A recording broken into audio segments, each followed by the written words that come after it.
नमस्कार मित्रांनो, स्वागत आहे तुमचं आताच्या ब्रेकिंग न्यूजमध्ये.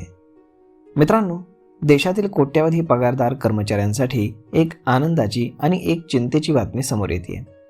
कर्मचारी भविष्य निर्वाह निधी म्हणजेच PF संघटना आपल्या आगामी बैठकीमध्ये PF वरील व्याजाचा दर कमी करण्याची शक्यता आहे.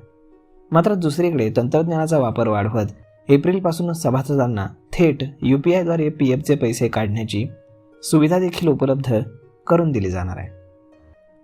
मिळालेल्या माहितीनुसार मार्च महिन्यामध्ये EPFOच्या सेंट्रल बोर्ड ऑफ ट्रस्टीजची 239वी बैठक पार पडणार आहे.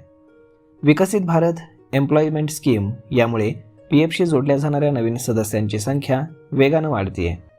अशा परिस्थितीमध्ये संघटनेकडे पुरेसा आर्थिक बफर राखण्यासाठी व्याजाचा दर हा 8.25% 8 किंवा मग 8.20% कमी केला जाऊ शकतो. यामध्ये व्याजाचा दर कपातीचा प्रस्ताव आलेला असला तरी आगामी काळामध्ये पश्चिम बंगाल, तमिळनाडू, आसाम, केरळ आणि पॉंडिचेरी या राज्यांमध्ये विधानसभा निवडणुका पार पडणार आहेत. राजकीय दबावामुळे केंद्र सरकार कामगारांची नाराजी ओढावून घेण्याचा धोका पत्करणार नाही अशी ही चर्चा आहे. त्यामुळे व्याजदर कपातीचा निर्णय काही काळासाठी लांबणीवर पडू शकतो. व्याजाचा नवीन दर ठरवल्यानंतर त्याला प्रथम अर्थ मंत्रालयाची मंजुरी घ्यावी लागते. त्यानंतर कामगार आणि रोजगार मंत्रालयाकडून अधिकृत अधिसूचना जारी केली जाईल. तंत्रज्ञानाच्या बाबतीमध्ये EPFO एक मोठी झेप घेण्याच्या तयारीत आहे. एप्रिल 2026 पासून PF धारकांना आपल्या खात्यातून पैसे काढण्यासाठी UPIचा वापर करता येईल. UPI पिन वापरून सभासद सुरक्षित व्यवहार करू शकतील आणि ही रक्कम थेट त्यांच्या बँक खात्यामध्ये जमा होईल.